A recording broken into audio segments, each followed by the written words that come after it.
intro.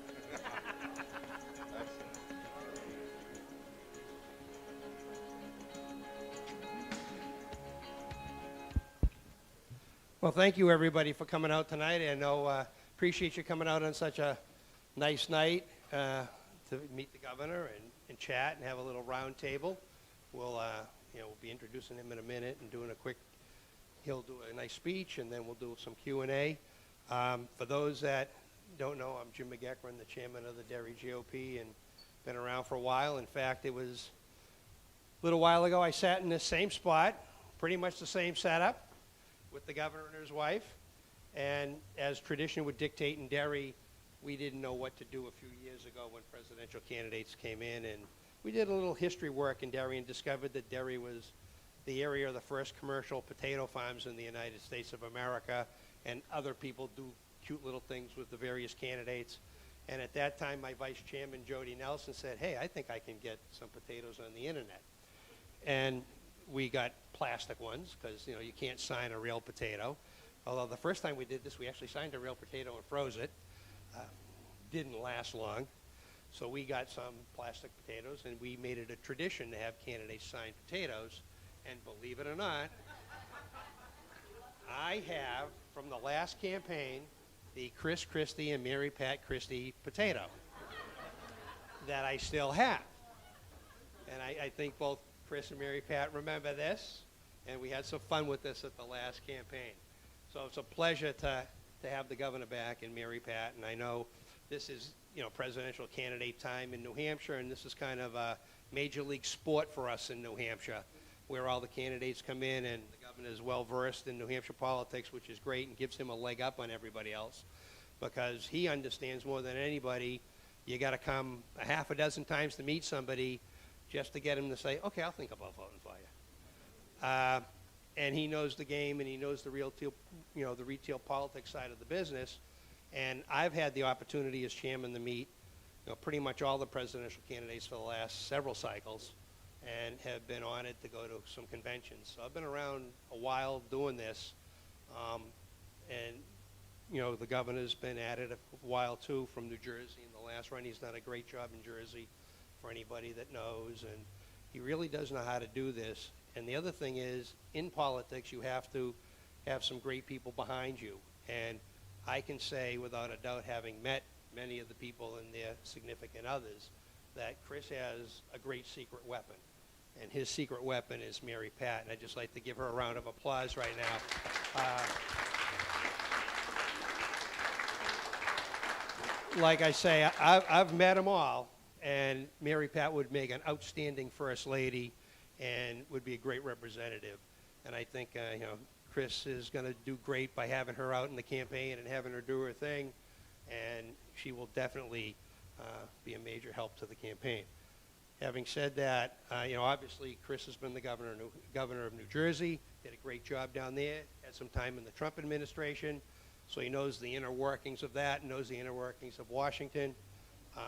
And for those that haven't seen him before, this is a guy that tells it like it is. You're not going to mix any words. As a prosecutor, which I'm sure he'll tell, he gets to the truth. He gets to the answers. He's not necessarily interested in, giving you a line. He's just going to tell it like it is, whether you like it or not. And, you go back to a lot of things and you hear the whole truth and nothing but the truth for a lawyer. And I say, well, what could basically Chris and his campaign use for things like this? And you go, well, the whole truth and nothing but the truth, that won't fit on a bumper sticker. That's just like too long. But it is his personality. And I thought about it and I said, something that he does, it is the whole truth. And you're not going to get any stories out of him. You are going to get the truth. You're going to get the hard truth. You're going to get the facts. And I thought about it, and, kind of a little off is like, he just doesn't give you any BS, right? And that's what we talk about in New Hampshire. We want to know the facts. We want to know what's going on. So with Governor Christie, it's you get no BS with this guy. He is going to tell it like it is, and you're going to get the whole truth. And if you like it, great. If you don't, move on. But he is not going to sit there and pander to people like some of the other politicians will. He will tell it like it is, and as I would say, it's going to be the no BS express. And he's just going to tell it like it is, and I am going to turn it over to him and let him tell it like it is. Great. Thank you. Well, like after that introduction, I should really just say thank you and go home. That's pretty good. Jim, thank you. I appreciate it. Thank you all for coming on a beautiful night like tonight. We appreciate you taking the time to do it. But I will tell you, the fact that you're here is the reason why we come here. Because in New Hampshire, you all take it very seriously. You take the responsibility you have for vetting all of us as candidates for president very seriously. And on a night like tonight, all of you showing up tells me exactly that. So I'm going to try to be relatively short off the top and leave most of the time for questions for all of you and what's on your mind. But let me make a few observations first. If you had asked me a year ago if I would be in this race, I probably would have said no. What I really hoped was that we would get a group of candidates who would do two things. One, would tell the unvarnished truth about where we are in this country right now and where our party is, so that all of you could really soak that in, because you have a lot of other stuff to be concerned about than just politics in this country. Soak it in and really think about it. And second, to try to bring the country in a different direction. I really think that over the last two administrations before this one, and now this one even worse, they've divided us. They divided us by focusing on things that are small, really small. The small differences that we have amongst each other. Some of the small issues that they want to talk about. They want to bring us into smaller and smaller groups so that we're comfortable, so we don't hear things that we disagree with. And what's that led to in this country? I think it's led to us being intolerant of each other and in differences of opinion. And I think you probably see it in your own social interactions. You know, folks who, before you could go to a dinner party or to a cocktail party or out to a ball game and people could start to talk about politics, especially up here. And what would happen in the old days was, well, you maybe agree or disagree on it. If you disagreed, you just kind of shrug your shoulders at each other, you disagree, and you move on. Today, people get angry. And you see people getting up and leaving cocktail parties, leaving dinner parties, not wanting to talk to each other. It's the divisions from our leaders that have led us to feel this way, to feel like every minute of every day you have to have your uniform on. And you can't talk to anybody else who's got a different opinion. What does that lead to us as a country? It prevents us from doing the big things. And there are a lot of big things that we need to be doing as a country to make ourselves better. And to do that, we need everybody in the country to at least be listening to each other. We're not all going to agree. In fact, this country was set up to be an argument. Our founders set it up to be an argument, to have all these different branches of government fighting with each other. But it was all towards accomplishing something and making sure that everybody felt like they were heard, their opinions were considered, and then people came forward and accomplished what needed to be accomplished to solve the problem that was in front of us. And if you look at every stage of our history, when there were really big moments, we were lucky because we had presidents who decided to go big instead of going small. Starting all the way back at the Revolution, when we could have decided to just negotiate with Great Britain rather than declaring independence. But instead, we had folks like Washington and Adams and Jefferson who decided, no, independence was the only way to go. The Civil War, Abraham Lincoln could have allowed the South to leave and kept a smaller country. He didn't. He decided that the entire United States had to be kept together. A house divided against itself can't stand. And we fought a civil war and sacrificed lives to keep the country together. And in World War II, FDR decided that the United States was going to go and be the protector of freedom around the world. And we were going to fight to throw Nazism and totalitarianism off of the backs of the people of Europe and the people of Japan. And we did it. Great sacrifice. But we did it. And in 1981, Ronald Reagan said, we're not going to coexist with the Soviet Union. We're not going to allow communists to dominate this world or any part of it. And 9 years later, the Berlin Wall came down. After every one of those big decisions, what happened to our country? We became bigger, more important, richer, more powerful. And the rest of the world became freer. We've got a lot of big decisions and big problems in front of us right now. And if you look at the horrible inflation that everybody is living with still, it was a creation of this government. Spending and spending and spending money we don't have and bringing inflation up so that people can't afford to buy the things they need to support their families. We've got to deal with the issue of government spending in this country, and we've got to say no to it. When I was governor of New Jersey, I inherited an $11 billion deficit on a $29 billion budget. And the Democrats who I inherited this from told me that, well, we got him, he's going to have to raise taxes. It's the only way to fix it. And we didn't. We didn't raise taxes for 8 years. And we balanced that budget all through cutting spending.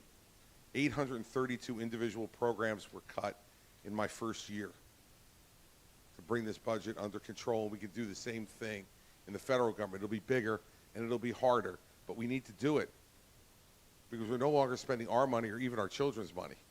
We're spending our grandchildren's money.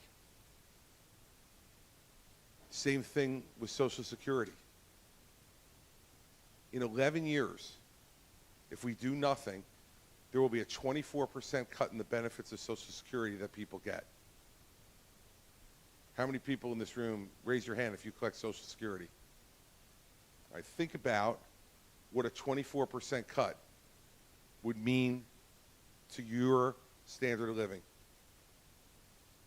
I guarantee you there'd be people in this room who would have to choose whether to pay the rent or pay the mortgage, whether you can pay the electric bill and get food and your medicine and the other things you need. We can't afford to have a 24% cut in Social Security, but to avoid it, we're going to have to make some changes. And not changes for the people who just raised their hands, or even changes for people my age. I just turned 60 last year. Too late for me to change my plans now about what role Social Security will play for me, but for people in their 30s and their 40s, maybe we need to raise the retirement age.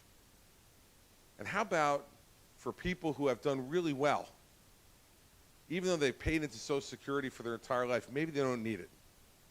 Maybe it's time we say to some of those folks, you know what, those Social Security taxes were what you paid to make this country better for everybody.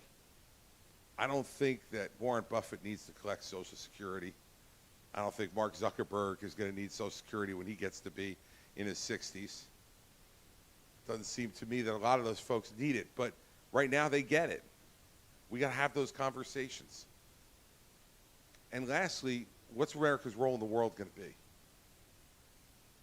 Now, I love people who say America first. Who is not for America first? Like, as you imagine, I'm for Luxembourg first. I'll go Belgium second. How about America third? Like, it's the easiest thing in the world for any politician to say, right? I'm for America first. Of course we are. That's not the question. The question is how. How do we make America first? How do we keep America first? And I don't believe it's by filling in the moat and pulling up the drawbridge. And have people in our party right now who are saying we shouldn't be spending money or doing anything anywhere around the world. It should all be right here in this country. Well, let me suggest to you that's not what made this country the freest and richest country in the world to begin with. It's because the rest of the world knew they could depend on us, that they traded with us, that we became the engine, the economic engine for the rest of the world. And we got competition now, much different than the competition we have with the Soviet Union. That was a military competition. They could never compete with us economically. They were a failed system. See, but our new adversary, they learned from us. They learned from watching.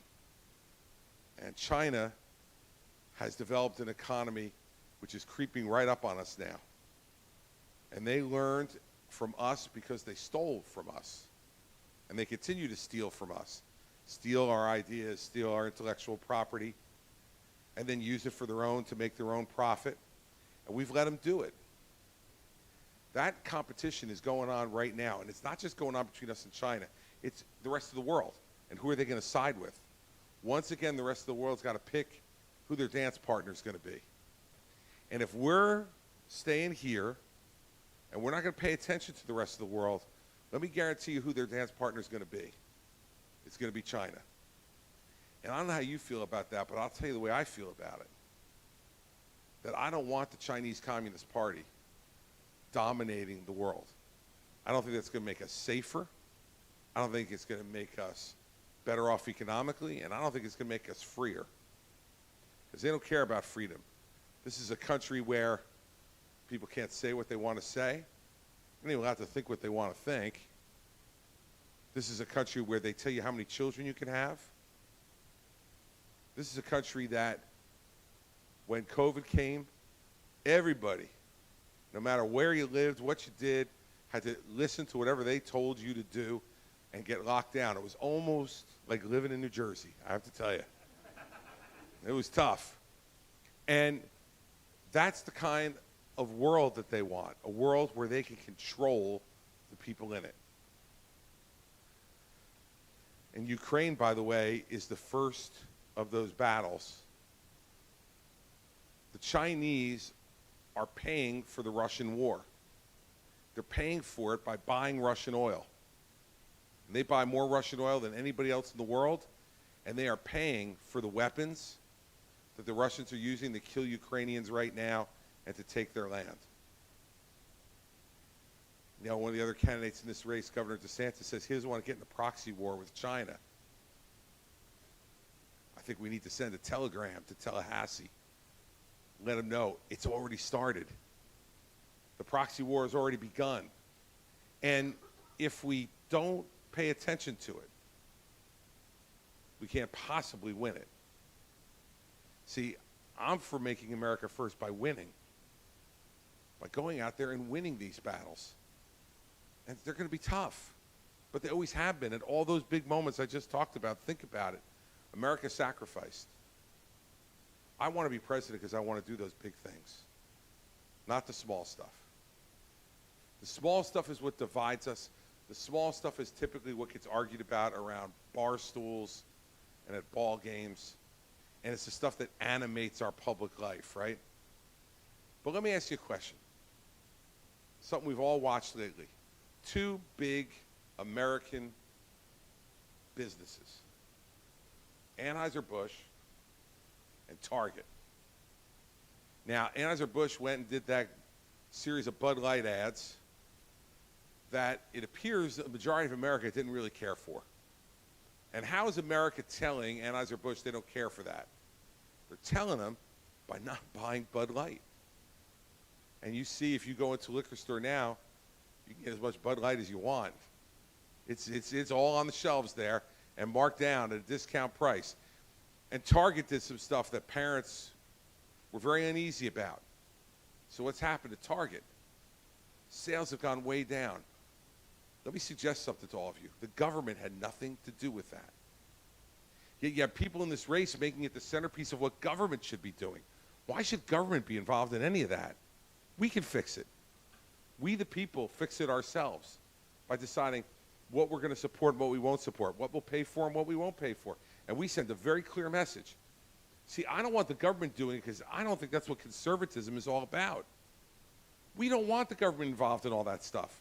Because let me tell you, one day the government's going to be doing stuff you agree with. 5 days are going to be something you don't agree with. How are you going to feel then when they're using the power of government to do that? I don't want us making decisions with the government telling us what to do. I want you to decide. That's what being conservative is really all about. Last thing, and we'll go to questions, is Jim mentioned that I worked in the Trump administration. Well, only kinda. The one thing I did in the Trump administration was I chaired the Opioid and Drug Abuse Commission as a volunteer while I was still governor of New Jersey. And I did it because I care so deeply about that topic. And I know it's a topic that matters to a lot of people in New Hampshire. And it should matter to everybody in America because last year 110,000 Americans died of a drug overdose. It is now the leading killer of men between the ages of 18 and 34. And I chaired that commission because I care deeply about that issue. The president gave me the chance to do it. I accepted it. We came forward with 120 recommendations, all that were adopted by the president, and over 60 of them were adopted by Congress as well. And we were really starting to make some progress on the opioid problem, and then COVID came.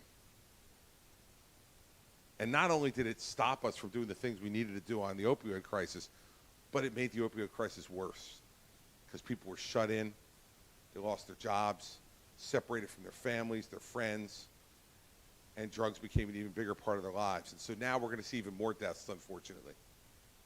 That's why I did that job. So if I did this job for President Trump, why am I running? Because you have read, he's running too. I'll tell you why. It is the greatest honor or privilege anybody in the world could get to be President of the United States. It is the most important responsibility and honor that we can bestow on anybody. And when you get that honor, it seems to me, what you should be thinking about every day is what can I do to make the lives of the people who gave me this honor better, safer, stronger, freer. And I don't know if any of you watched the last couple of nights. I know I did. I watched Donald Trump being interviewed on Fox News.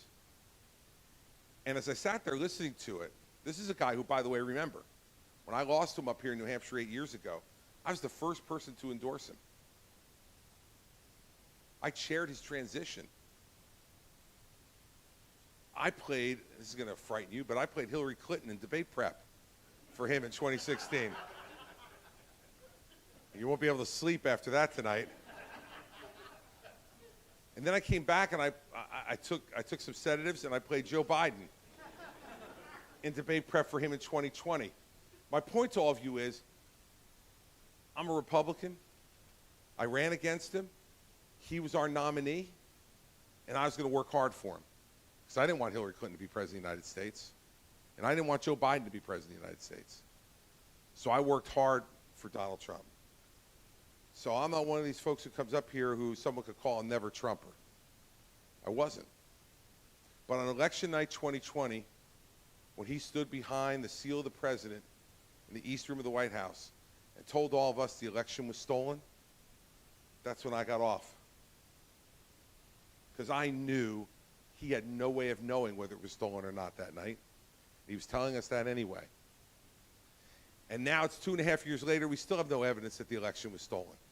Yet, I watched him 2 nights ago arguing with Brett Baer that he won the 2020 election by a lot. Now look, I don't know how you prove when someone is saying something that's so demonstrably wrong that they're wrong, except that like tonight, when it gets to be bedtime, Joe Biden is sleeping in the White House, not Donald Trump. And in the whole time that he was president, all we did was lose. In 2018, we lost the House. In 2020, we lost the Senate. In 2020, we lost the White House. In 2022, we lost 2 more governorships, another Senate seat, and we barely won the House of Representatives by 5 votes, with a president in the White House whose job approval was 35%. Let me tell you why I think that is. Because he didn't do what I suggested and put the American people first, put himself first. And when you listen to that interview the last 2 nights, it's all about how things were unfair to him. How everybody's not being nice to him. It's not about him. And it's not about me. It's about the country. And let me tell you, everybody, I'm running against him because he disappointed me and he let us down. We hoped he was going to be a president who was going to get different kinds of things done for us, and he didn't. He said he was going to build a wall across the entire border of Mexico. You remember, I was on the stage in 2016 with him. The most big, beautiful wall you've ever seen in your life across the entire border. And Mexico was going to pay for it. Well, let me tell you, everybody, we got about a quarter of the wall done, and we haven't gotten the first peso from Mexico. We paid for that quarter of a wall. He said he was going to repeal and replace Obamacare. And he had a Republican Congress, and he couldn't get it done. He said he was going to balance the budget in 4 years, and he left with the biggest deficit of any president in American history. He said he was going to retire the national debt in 8 years, and he added $8 trillion to the national debt in 4 years. Look, it's not that he didn't do anything right, but he didn't do enough right. And now, when all you've done is lose politically, and you haven't done what you promised to do, if that resume came across your desk to hire him in your business, I think you'd say, maybe not. The Democrats have been unfair to him. That's absolutely true. I'll agree with him on that. The press has been unfair to him. I'll agree with that too. But you know what? Who cares? That's the way it always is. I was in New Jersey for 8 years with a Democratic legislature, the New York media market, and the Philadelphia media market. Let me just say, there was never a great news day for me. All right? And I never had a day where I was being warmly embraced and praised by the Democratic legislature. It's the way it goes. If you're going to whine and moan and complain, go back to Mar-a-Lago and play golf. And I'll end with this.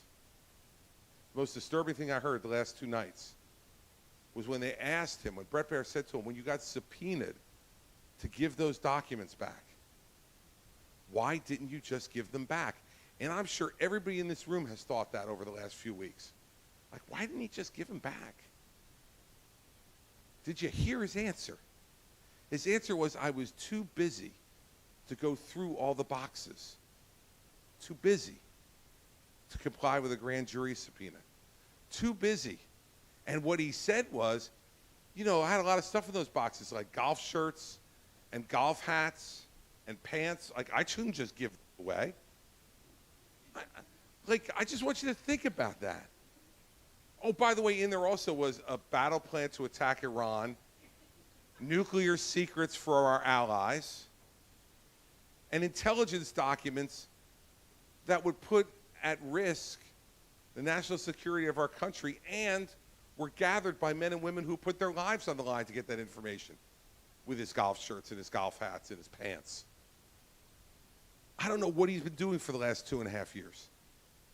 But I can guarantee you, if it was me, I would have put a couple of hours aside to go through the boxes. And when the government subpoenaed me to give them back, I would have given them back right at the beginning. But when you get the subpoena, I was a prosecutor for 7 years. You know what you know? They're serious. And it's time to have respect for the rule of law and give them back. Or, if you think they're wrong, sue them and say, no, he didn't do any of that. He just sat there and told his lawyers to lie. This is not the resume of somebody we need behind the desk of the Oval Office again. And our party can do better, and we should do better. Because let me tell you something. If we nominate him, we run the real risk of having a rerun, not of The Apprentice, to have a rerun of 2020. And you think Joe Biden's bad as president at 80. Wait till you take him in at 84, 85, and 86. It's not going to be pretty for this country. And we will have to stop it. So I'm back because I want to stop it. I'm back because I want to do big things for this country and get us winning again and on the right track as a party. And I'm running because the truth matters. It matters. It's not negotiable. It's not debatable. The truth matters. And we need a president who's going to tell the truth again, directly, even when you're not going to like it. So let's get to that. So I'm going to take your questions. I think we're in a good enough room here that maybe we don't need the microphones. I can hear all of you. And I'm just using the microphone right now to save my voice because, when you're running for president, you do a lot of talking. So I'll use this for a little while, but let's raise your hand, whoever wants to start. Yes, sir. Thank you for this opportunity. Governor Christie, I know there's so many world events to deal with at the moment, but if I could backtrack, I think our forefathers roll over in their graves and decide to get another. What, if anything, on your agenda would relate to what was to get rid of some of the old regulations? Look, I'm all for term limits. I was for term limits when I was governor. We have a guy in the state legislature in New Jersey who's been there 50 years now. 50. My point is, if you haven't gotten it done in 50 years, maybe it's just time to go home, And nobody is indispensable enough. Nobody. And the proof of that is, in my state, I know we don't have them here, but in my state, the governor has term limits. I had 2 terms. We have a 2-term limit for our president. I think there should be term limits for everybody. I think the term limits should be for the folks in the House. They get 6 terms, 12 years. And for the folks in the Senate, they get 2 terms, 12 years. If you go to Washington for 12 years and you can't get done what you want to get done, which is 4 more years than any president will get, it's time to go home. Now, let's be honest about it. The hard part that's going to be, the Congress has to vote term limits on themselves, right? I'll give you an example of how crazy that stuff is. In New Jersey, the legislature would never consider term limiting themselves. In fact, what the legislature in New Jersey did was they passed a law that said that there has to be open records. Whatever, if someone asks for records from the governor, the governor's office, the executive branch of government, you want to see them, we got to turn them over. And they used to send open records requests to us. The legislature did. So I said, well, how come if that applies to you guys too? No. They don't have to turn over any of their records to the press, to the public, or to the governor. So I want to be honest with you about it. I'm for it. If a piece of legislation came to my desk, I would sign it as fast as it got there. In the middle of the night, if it got there, wake me up and let me sign it. Whatever I needed to do, and if there was a constitutional amendment put forward, I would go out and campaign for it. So I think it's important to do because I do think people are there too long. And look, if you want just one example of it right now, look at Dianne Feinstein from California. Now, I've known her for a long time, and when she first came, even though I didn't agree with much of what she was for, she was a smart, active, tough United States Senator for California. They're pushing her around in a wheelchair now, and she was out, not able to vote, not able to speak, not able to analyze for months. People shouldn't stay that long. They shouldn't stay that long. Strom Thurmond on the Republican side was there till he was 100. Look, and this is what happens in our government sometimes. People care more about the title than they care about actually doing the job. Once they get called congressman or senator, they want to keep getting called that, and they want to stay. So I think term limits is a really important thing. It's a very steep hill to climb. It really is. That's, I'd be honest with you about it. They've got to do it to themselves. Now, we can always impose it on them by voting them out. And part of the problem, of course, is that everybody wants term limits for everybody other than their congressman. Right? They're like, Congress stinks. My congressman's great. My congresswoman's wonderful. I can keep voting her in. But all the rest of those people, they're awful. They should have term limits on them. So some of it is we've got to impose this on ourselves. And we've had people who have promised to only serve a certain period of time when they ran, right? And then all of a sudden they get amnesia. Well, we need to reinforce it. So part of the responsibility is on us. But as to the law, I would be totally for it. Lived by it as governor. Now, the way term limits work in New Jersey is it says no more than 2 consecutive terms. So you could do 8 years, take 4 years off, and come back. Of course, if I did that, I would be divorced. So that would not be good if I decided to run for governor again. I think Mary Pat's attitude would be whoever the new Mrs. Christie is will enjoy being First Lady as much as I did when I did it for 8 years. So I'm not going back to that. But we stood to our word, and but there was a law that forced us to do it. But I said I'd only serve 8 years, so I won't even go back now and do it again because I think that defeats the spirit of what the law is trying to say, which is you have a period of time. I loved my 8 years as governor. I loved every day of it, even the bad ones. But you got a time. You got your moment to do it. And I think it should be that way for everybody. You got it. Yes, sir. You use the microphone? Oh, live stream. Oh, I'm sorry. We're live streaming this over the website, and so they probably couldn't hear anything you said. Oh, okay. So that's unfortunate. But I'll repeat most of it. You'll be famous anyway. Yes, sir. Thank you for being here, Mr. Christie. Thank you. And thank you for bringing up the communist threat. And this is something, friends, we all need to be a lot more concerned about than we currently are. Let's hear more about what you're going to do about communism here at home and abroad. Well, look, I think that, the communist Chinese drape themselves in kind of a quasi-capitalism. So they get dressed in a bit of a different clothes than the Soviets did. The Soviets were communists in every way. Socialists, pure socialists economically, communists in terms of their political philosophy, and dictators. The Chinese are all those things too, except they learned about a market economy from us. And they thought, this is pretty good. Look at the Soviets. They have communism and all these other communist countries. Their economies stink. But look at the United States and Western Europe and Japan, India. These are great economies. We should copy them. But they are no less communists than the Soviet Union was from the 1920s all the way up through when the Berlin Wall fell in 1989. So what do we need to do? We need to engage them in every way. So for instance, let's take something that will make me unpopular with my kids. TikTok is here in this country. It's a Chinese company gathering data on us all the time. TikTok should be gone. And the reason TikTok should be gone is not just because they're gathering data, but more importantly, Facebook and Twitter and Instagram are not allowed in China. If China wants to let those in, I'll let TikTok stay in here because then we'll be competing on even ground, but we're not. Economically, we have to compete with them, and we have to bring home a lot of the manufacturing that we've outsourced to China. And the best proof of that was during COVID, right? We couldn't find, personal protective gear for our doctors and our nurses because so much of it got manufactured in China, and they were keeping it for their folks. We need to be smart about making manufacturing in this country again the way it needs to be. Third, we're in a competition around the world with their communist approach. And so we've got to engage with the rest of the world. And I think this is one of the places where President Trump and Ron DeSantis are most missing the boat.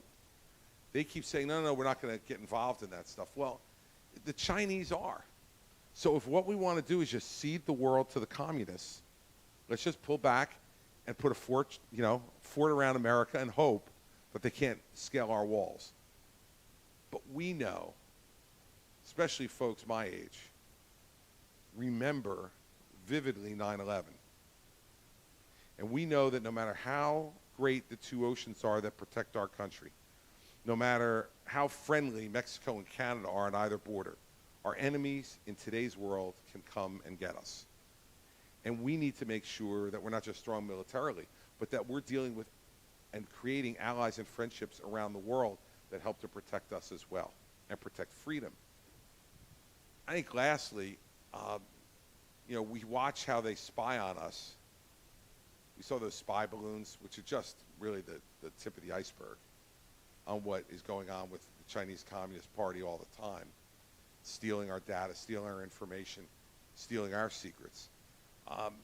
We got to fight them head to head on that. We've got to go fight them over there on that as well. We can't unilaterally disarm in the fight for intelligence and for information. And so my point to you is that regarding communism, I'm not even going to deal with anything that's going on inside this country until we start winning the fight outside the country that they're trying to import in. And then with our folks inside the country who are supporting that type of ideology, if we have a strong, good president who's leading a strong and good Congress and doing the right things for this country, the communists will never win here. They never have and they never will. The chance they have to win is when we continue to have a government that operates the way it does now, where people are fed up and they feel like they're not accomplishing anything for us, that's when the alternative points of view start to get a hearing. And that's when we're in danger. And so we need a president who's going to be strong and direct and tough on all of this stuff, but on your behalf. Remember, when COVID started, Donald Trump said, President Xi's handling the whole thing. I trust him. It turned out he changed his tune a few months later. But I'll never trust President Xi. He's a communist. He's not to be trusted. And we need to have someone who understands that. And just because President Xi might say something nice about me one day or write me a nice letter, I'm not going to think I can trust him. I'll read the nice letter, and I'll take it for what it's worth. But I'll know every day that what he wants is to be the dominant country in the world. And that's not good for us. And it's not good for the rest of the world either. So that's the way I would deal with that. And I think we need to deal with it strongly, directly. And you need to know that there's going to be sacrifice involved in it. Like there is in any fight. But losing is not an alternative, because it will change our way of life in a way that none of us would want to see for our children or grandchildren. Not yet. I'll get to you. Yes.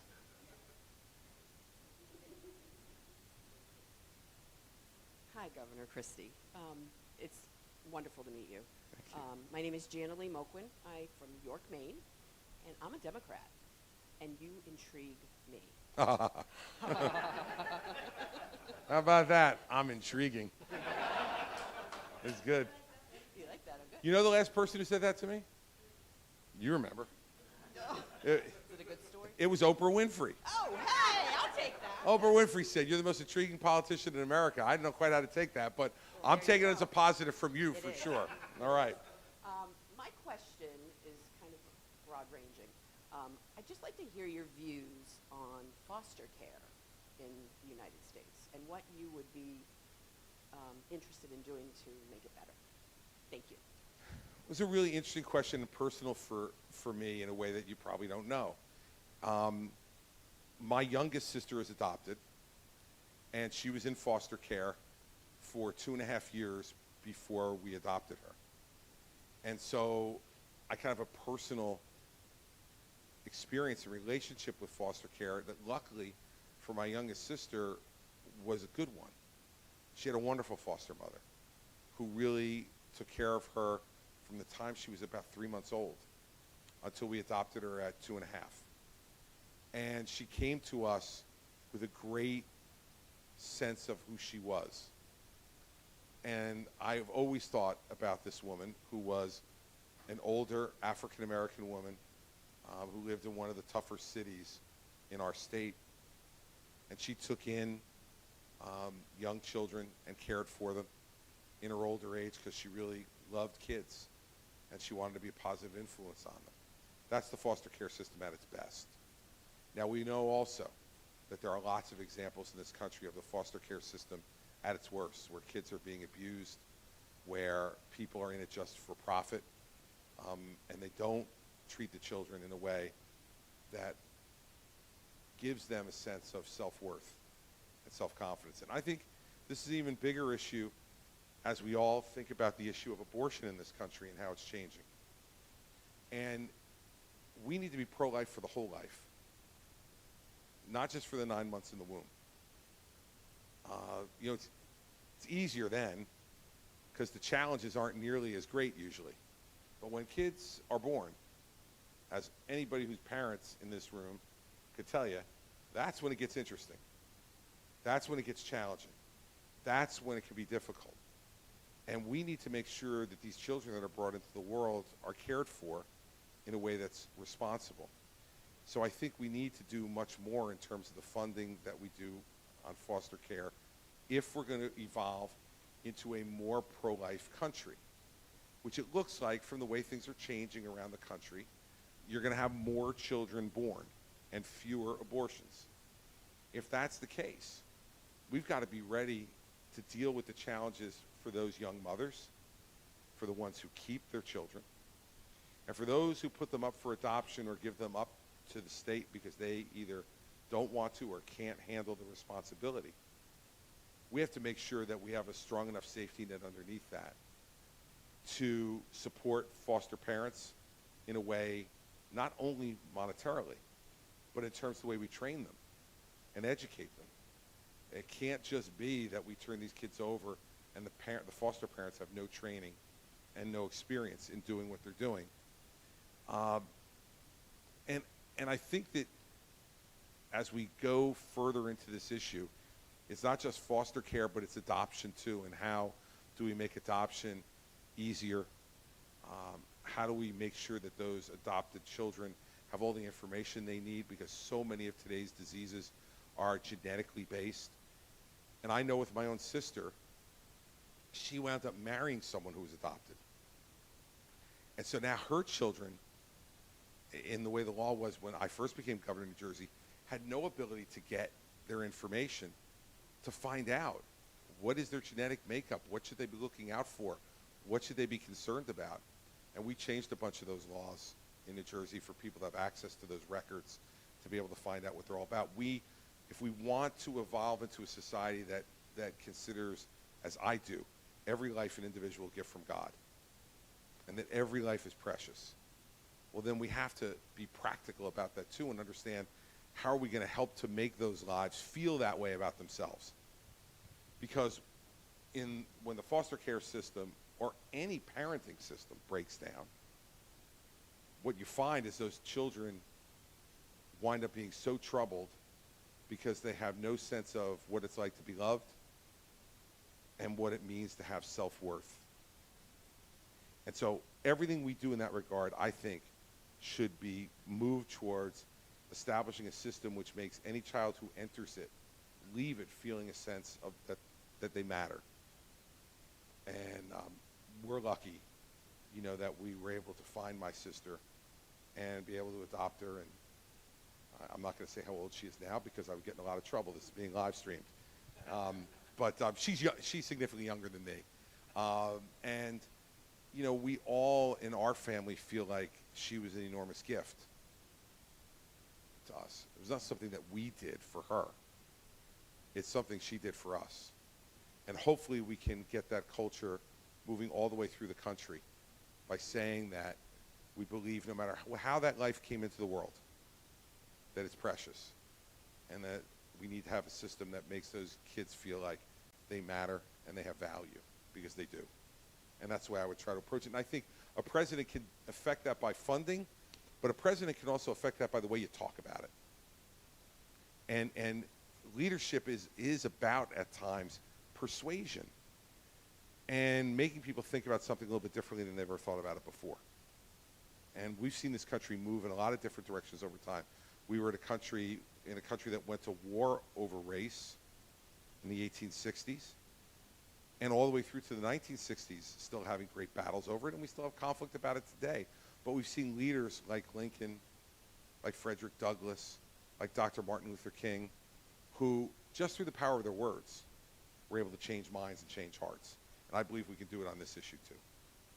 Got it. Yes, sir. Yeah, Wait for the microphone, because you want all the people who are watching to be able to hear your wisdom. I don't have any, I'm sorry. My name's Alex Rodriguez. I live in Melrose, Mass, just south of here. And you talk about how the truth matters, right?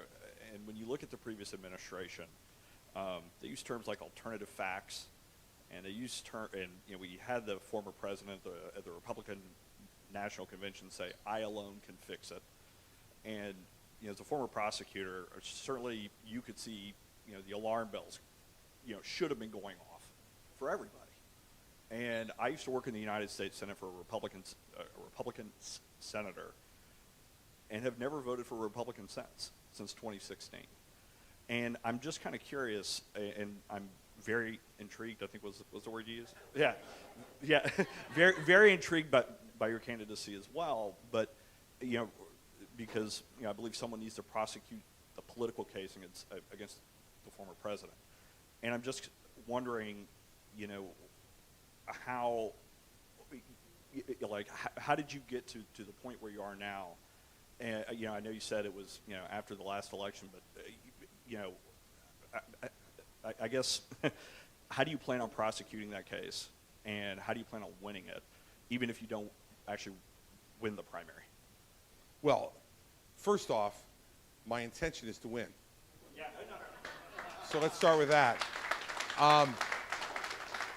Because I've had some folks in the media write that, you know, my job in this primary is to defeat Donald Trump whether I win or not, as if the two are divisible. I suggest to you they're not. I suggest to you there's one lane to the Republican nomination for president, and Donald Trump's at the head of it. And if you want to be the nominee rather than him, you got to go right through him. And I don't think that the other candidates in this race who literally won't say his name. You watch. And I bet you all are going to go to a lot of town halls. You know, we're not married yet. You know, you're all going to be dating and seeing a lot of other candidates around here. See if they bring up his name. See if they say his name out loud.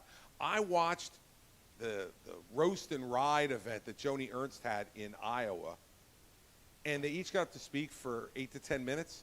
Not one of them mentioned his name. How do you expect to beat someone if you won't even mention their name? Are you hoping that all of you are going to go, yeah, I think he's talking about Trump, but I'm not exactly sure? I'm going to prosecute the case the way I prosecuted cases when I was a prosecutor. Assemble the facts, lay out the facts clearly, directly, without fear or favor, and count on the jury of the American people to come to the right decision. I don't think there's any other way to do it. Now, look, there were things that he did all throughout his presidency that I didn't agree with. And when I didn't, I had a platform on ABC News every Sunday where I could say it, and I did say it. And he would call me and yell and scream about, like, why are you saying stuff like that? I would get a lot of awful phone calls in the hour drive between Midtown Manhattan and our home in suburban New Jersey, where he would be letting me have it. But I told him, I don't work for you. They pay me to give my opinions on Sunday. And when I disagree with you, I'm going to say I disagree with you. Look, he did some good things. So let me say those. I think the tax cuts were good. I think the regulation cuts were good. I think the Abraham Accords in the Middle East were a good accomplishment. But that's not enough. And worse yet, he doesn't put us first. Everything he decides is based upon what he thinks is best for him. And the bad news for him is he's not right even half the time about what's best for him. And you watch that interview the last 2 nights. I'm telling you as a prosecutor, he, in that interview, I guarantee you that interview will be Exhibit 1 in the trial on the classified documents. Because he essentially, 2 nights ago, admitted to willful obstruction of justice. Yes, I know I was subpoenaed. Yes, I know that they wanted me to give the documents back. I didn't have enough time. I was very busy. No, that's not the way the rule of law works. But here's the problem, that he believes the law doesn't apply to him. He believes it. And so how do you make a case against someone who believes the law doesn't apply to them? The way you do it is just lay out fact after fact after fact after fact. And eventually, even those people who think they want to vote for Donald Trump are going to start to think, really? Do I really want to? For instance, Brett Baer did this last night, which was excellent. Brett could be a pretty good prosecutor himself. He went through all of the people who Donald Trump said in 2016, I will hire the best people. The very, very best people want to work for me, and I will manage them like they've never been managed before. And Brett Baer started to go through the list of people. Rex Tillerson, his first Secretary of State, who was the former CEO of ExxonMobil. When he hired him, he said, he's the personification of the American dream. When Tillerson disagreed with him and was leaving, he called him dumb as a rock and lazy as hell. Now, which one is true? Look, you can't say I'm the smartest and the best and I only pick the best people and then say, but I hired a guy who was dumb as a rock and lazy as hell. Either he was dumb as a rock and lazy as hell, and you should never hired him, or he wasn't, and the only reason you're calling him those things is because he's disagreeing with you. I would say to you, knowing Rex Tillerson, Bill Barr, Mike Pompeo, General McMaster, General Milley, General Kelly, his chief of staff, General Mattis, his defense secretary, first time. Mark Esper, his second defense secretary, who was an honors graduate from West Point. He has said nothing but awful things. He called Bill Barr a gutless pig 2 nights ago. I don't know. He's been attorney general now for 2 presidents. And by the way, was Donald Trump's biggest defender on the Russia stuff. His biggest defender. Yet, that's what he calls him now. I just want to ask all of you, is that who you want as president? You want somebody who will do that to folks. I'll tell you why I never went to work for him. I never went to work for him because I couldn't work for somebody like that who would treat another person like that.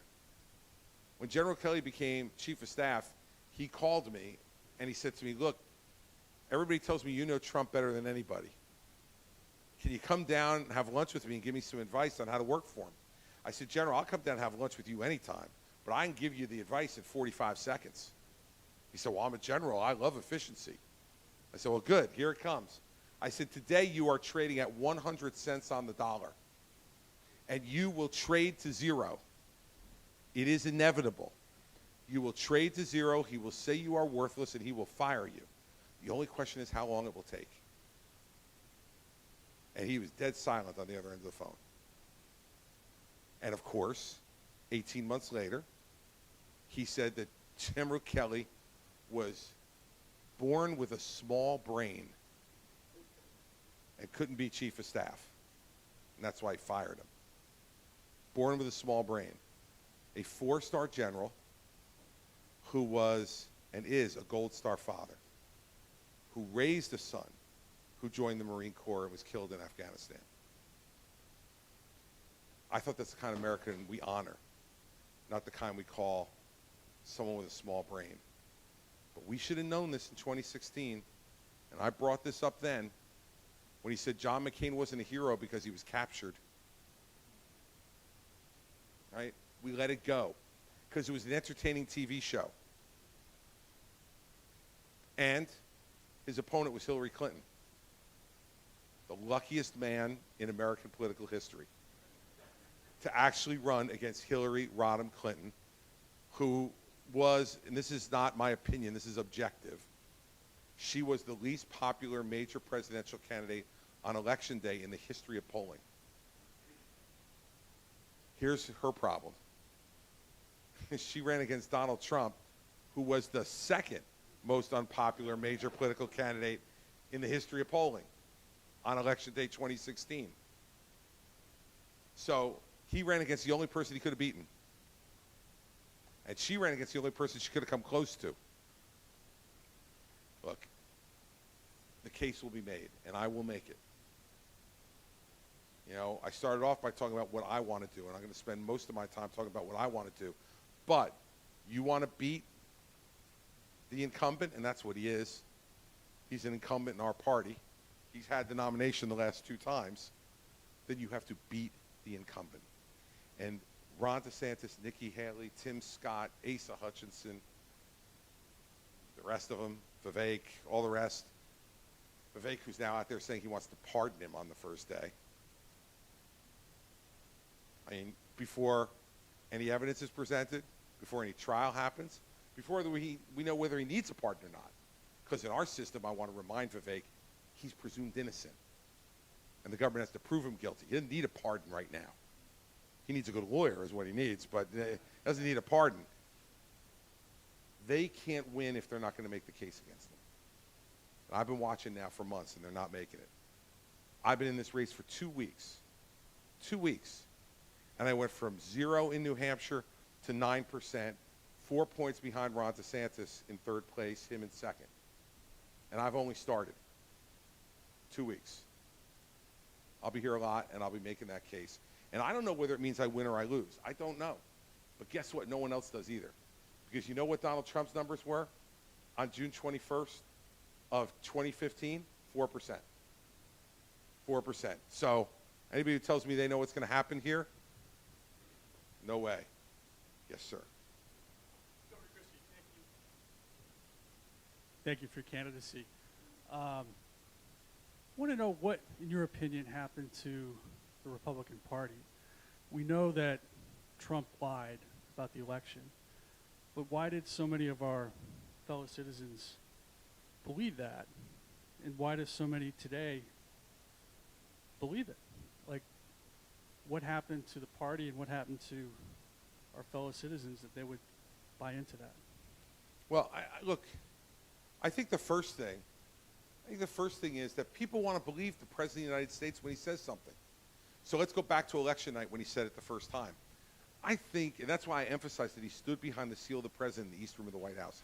There's a majesty to that. There's an importance to that. And the American people think he must know something we don't know. He's the President. So that's the first thing. So it starts on a lie that he put out there to save his own ego. That was all he was doing that night. He didn't want to believe he was going to lose, but he watched the numbers. He knew he was going to lose, and he couldn't bear it. Just couldn't bear it. What's happened since then? Well, this goes back to having your uniform on all the time, right? If you won't let the facts invade you because you have your uniform on all the time, I'm going to be with my team no matter what. This is what you get. And I've been a Republican my whole life. But it doesn't mean it gives license to other Republicans to lie. And when they lie, I'm going to call them on it. And instead, we see, because the differences between the parties right now are so vast, that people say, well, geez, I don't know if I want to say something bad about another Republican, because Joe Biden's so bad. Maybe we just stick with not saying anything bad because I don't want to make us any weaker. The mistake in that, in my opinion, is by ignoring the truth, we make ourselves weaker. Joe Biden, if Donald Trump would have been willing to tell the truth during his presidency, if he would have told the truth about COVID, if he would have done the job better, Joe Biden would have never won. Joe Biden's never won an election outside the state of Delaware, except for that one. Ran for president 3 other times, never won. So, the fact is, the truth would make us stronger. Not telling the truth makes us weaker. The other piece of this, too, is remember, people are scared of him. When he calls, Bill Barr, a gutless pig. Like I'm from New Jersey. That's just like a day at the supermarket. No big deal. People call me names. I don't really care. But for a lot of people in this country, the idea of having the President of the United States call you out personally, directly, on his True Social feed or his Twitter feed or on national television scares the hell out of him. And that's how that explains some of the politicians. They're worried to death because same thing we talked about with term limits, right? The one term limit they're really afraid of is the voters. And they were afraid in a primary to say anything bad about Donald Trump because they knew he would be vengeful. Anybody who disagreed with him was going to get it right across the forehead. And you had a lot of people who just weren't willing to take that risk. Question for us now is, I think these two motivations have come together, wanting to win and get rid of the Democrats and getting rid of Donald Trump. Because if he's the nominee, I'm telling you, everybody, we're going to lose. We lost in 20, we're going to lose again. And then Joe Biden gets 8 years. 8 years to do what he's done in these first 2.5. I don't even want to think what this country's going to look like then. And that's what we've got to be thinking about now. We have to be thinking about how do we move on. I don't for a minute believe the American people don't care about the truth. I think they do. But we live in a world right now where the truth depends upon what news station you watch. And so, if you just watch a news station where they say opinions that you agree with, and let's face it, this happened with Fox. We know this from the Dominion lawsuit, that the hosts were saying one thing on the air and then texting to each other the opposite. We can't live in a country that acts that way anymore. And anybody who does that, whether it's a politician, an office holder, the media, we have to call them out on it, even if we like the people, even if we generally agree with the people. They still need to be held to the truth. So this is going to be a test for our party over the next 9 months or so. By the time this is resolved, it's going to be a test for us. And by the way, I'd say to the people in New Hampshire, you know, you have a privileged position, at least with the Republican Party still. If the Democrats want to go to South Carolina, let them. Be the first step on the road to defeat. But you know what? We're counting on New Hampshire. The truth is counting on New Hampshire. Don't abandon it. Because let me tell you, you abandon the truth, your position in selecting future presidents is going to be at risk too. Because people are going to say, well, what makes these guys so special? They missed this 3 times? 3 strikes, you're out, at least in baseball. So that's what I think we have to come to grips with. And every person who stands in front of you over the next 9 months, ask them the same question. And if they don't answer it as directly as I do, interrupt them. And say, you want my vote? Answer my question. Why are you defending his lying? Why are you defending the big lie that the election was stolen when there's no evidence to support it? Why won't you say to everybody in this room tonight, the election wasn't stolen? Keep count of how many of them are willing to say it. And by the way, if they're not, they should be crossed off your list, in my opinion, immediately. Nothing else they say can be believed if they're willing to lie to you about that, just to make sure that Trump doesn't come and take a shot at them. Yes, sir.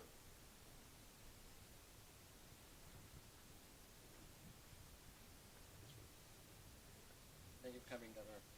Another Massachusetts voter. You spoke about divisiveness in politics, that we can't talk about it at dinner parties and cocktail parties without fighting. It appears to me that Congress is that way now, too. There's no civility in government anymore. That the 2 parties can't work together, and we've elected them to govern for us. What can be done? Can anything be done from the Oval Office or from anybody to try and unite and bring them together so they can work for us and accomplish something? Sure. Look, I will give them some credit. I think that recently Kevin McCarthy, President Biden deserves some credit for this too, and Democrats in Congress on the debt ceiling. They came to an agreement on that. They reduced some spending, and they raised the debt ceiling because, you know, if they hadn't done that and we defaulted on our debts, we would have been in an awful spot economically. And they stepped up and they did it. That gives me some hope. They did it on the infrastructure bill too. We know if we drive around anywhere in this country, we know we need to improve our roads, our bridges, our tunnels, our airports, and they did that too. So there are glimmers of hope. I will admit to you, they are just glimmers. This is where a president has to lead, by example.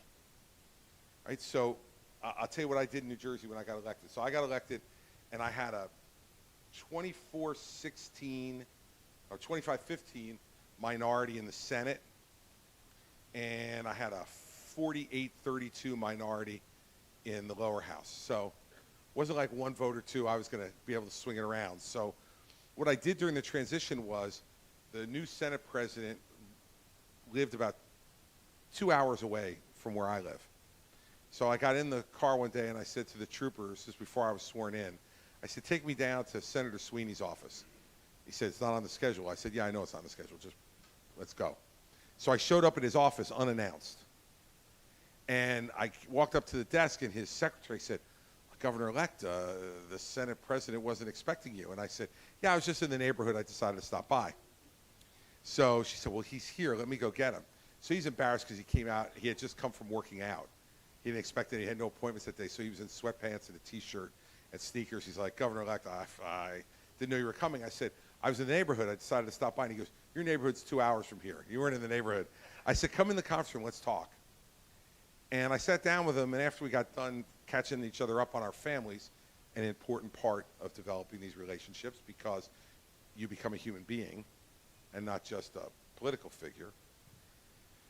I said to him, Steve, look, we could do this 1 of 2 ways. I said, we can yell and scream for the next 4 years and make headlines, He said, I said, for the next 8 years. And he said, 4 years. I said, no, 8.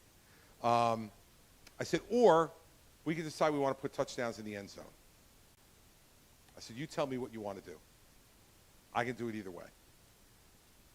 And he said, are you serious? And I said, yeah, I'm deadly serious. And he stood up and he put his hand out. And this is the guy who's the president of the Iron Workers Union in New Jersey. That's his day job.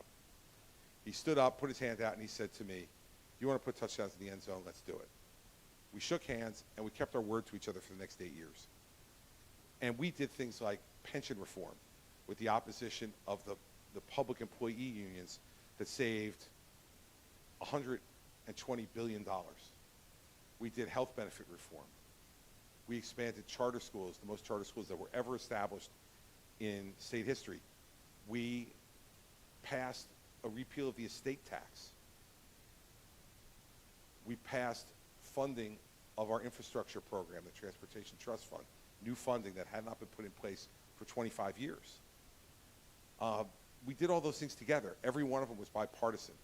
But I don't think it would have happened if I hadn't gotten in the car and had that meeting and then stuck to my word the rest of the time. And we had some, I'm not going to say, we had some bad moments.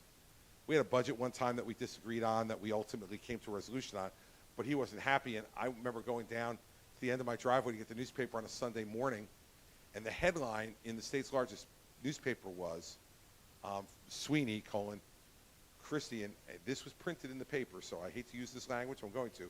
Front page of the paper, Christie is a prick, was the headline. And the sub-headline was, I want to punch him in the head. So we had some tough moments. We had to come back from that one. But we did. And I think that's where presidential leadership makes all the difference in the world. Because you are the one person that all of the people of this country elect. And so if you're willing to make political sacrifice, if you're willing to take political risk to work with the other side, it will not only get them, some of them, not all of them, some of them to come your way. And you don't need all of them, you just need a few. And it will teach the people on your side that you can win doing that. Because believe me, I used to say this all the time. He would, sponsor a piece of legislation, and he would convince me, it was okay, and then I'd sign it. And the way the newspaper wrote it was, the governor enacted this law. The governor enacted that law. I mean, his name would be on the jump page. He used to frustrate him like crazy. But I used to say to my party, we get credit for all that because I'm the executive. And I think you've got to be willing to do that. I learned how to do that for 8 years. And we haven't had a president who's known how to do that since George W. Bush. George W. Bush did it, and I think he was starting to do it even more, and then 9/11 happened and changed his whole presidency. But he was working with Ted Kennedy on education reform. He was working on immigration reform. He was doing a lot of things at the beginning of the presidency because he had had that experience in Texas, where he had a Democratic lieutenant governor and president of the Senate who he had to deal with. And he learned how to do it. But since then, who have we had?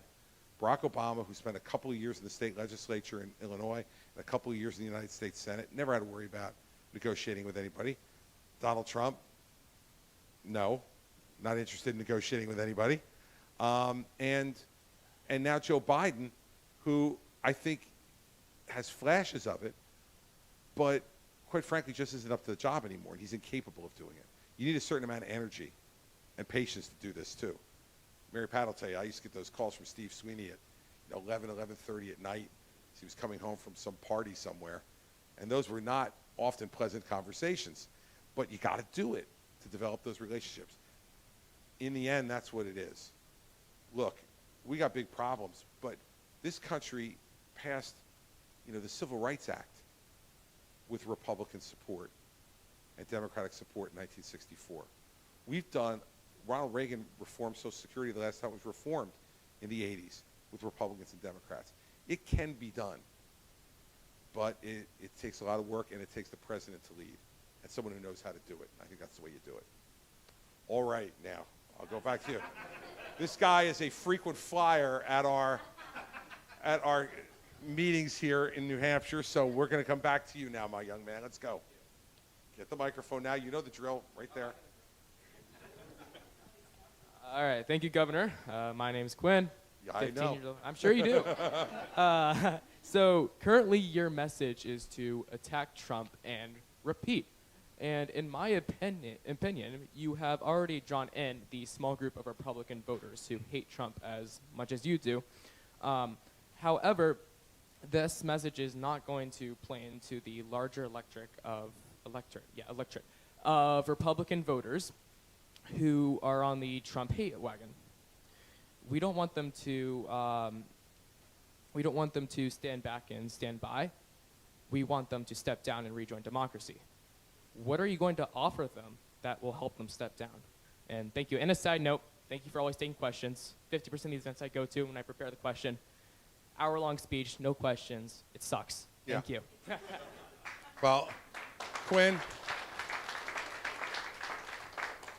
let's start off with it does suck. And let me tell you why politicians don't take questions. The politicians who don't take questions are the politicians who can't take questions. Okay? If you have confidence in yourself and a willingness to tell the truth, there's not a question in this room you wouldn't take. But when they don't, wonder if they won't take questions from you when they're asking for your vote. If you elect them, what are they going to be like? When you give them the authority and the power and the status, what will they be like? I can guarantee they won't be more responsive. They'll be less. All right. First off, I don't hate Trump. So let's start with that. Hate is a horrible word. And I don't hate him. I just don't respect him. And that's different. And I don't think he should be a leader of this country. That's different than hate. I've searched my mind on this. And I don't think there's anybody in the world that I hate right now. There are people I don't like. There are people I don't want to go to dinner with. There are people I wouldn't take their phone call. But I mean, I hate them. So let's be careful about using the word hate, because I think it's a really ugly, divisive word. And I'm not being critical of you.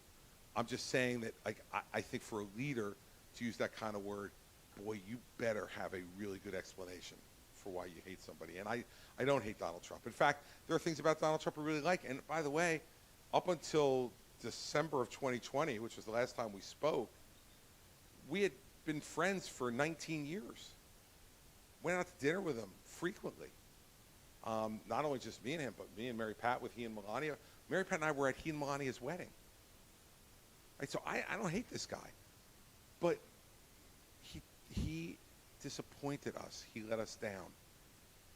And now he's acting like a petulant child. And we shouldn't reward that. And as far as the voters, look, I don't know what the numbers are, really. But the number that gets used the most is like 30%. That 30% of the Republican primary electorate will vote for Trump no matter what. Now, I don't know whether that's true or not, because he's never had a campaign against him like the one he's going to have now. We'll see whether those 30% stay or not, and what percentage of them do. But that means there's 70% of the people who say either I'll never vote for Trump, or I might vote for Trump, but I'm willing to consider somebody else. That's the largest percentage of people in the polls I've seen. It's about 45% of the primary electorate says, I might vote for Trump, but I also am willing to consider an alternative. And then you've got about 25% of the people say, I'll never vote for Trump. So the whole first part of my speech tonight was about what I'm offering them. Doing bigger things, taking on inflation, taking on spending, taking on Social Security, expanding our role in the world to make us bigger, stronger, richer, freer. I didn't mention tonight because my staff tells me I have to make my speeches in the beginning shorter, so I cut this out. But I'm for a federal tax credit for school choice. I think every parent in this country should be able to choose where their kid goes for K-12 education, regardless of their income. Now, my wife and I have been successful, and we made the decision to send our children to Catholic school because we wanted our children to go to a place that was going to not only teach them the things they needed to be taught, but also reinforce the values we were trying to teach them at home every day. But that cost money. And fortunately, we were successful enough that we were able to pay that money. But that shouldn't be the determiner about whether you make that decision for your kid or not. And so another thing I'd say to them is a federal tax credit for them to make the choice. You want to send your children to public school? That's great. I went to public school. All throughout K to 12, I was at a public school. And I loved it, and I got a great education. My wife, K to 12, went to Catholic school. So where did our kids go? Catholic school. So if you wonder, I might get to run the country. But even if I do, I'm still not running my house on the big decisions. And so I think what you need to do, and what I'd suggest you're going to watch me do over the course of the next number of months as you show up, is to do two things at once. Okay? Quinn, we're going to do two things at the same time. I can walk and chew gum at the same time. We are going to prosecute the case against Donald Trump because he is the front runner. And unless you convince people they should consider someone else, you got no chance. At the same time, you lay out for them why you would be the better choice. You got to do both, and I will do both. Now, sometimes the stuff that gets covered more is the stuff that I say against Trump. Well, of course it is, because most of the media really don't like him. And when there's somebody in the Republican Party who's saying direct stuff about him, it makes news. I get that. But don't you be fooled. You've shown up.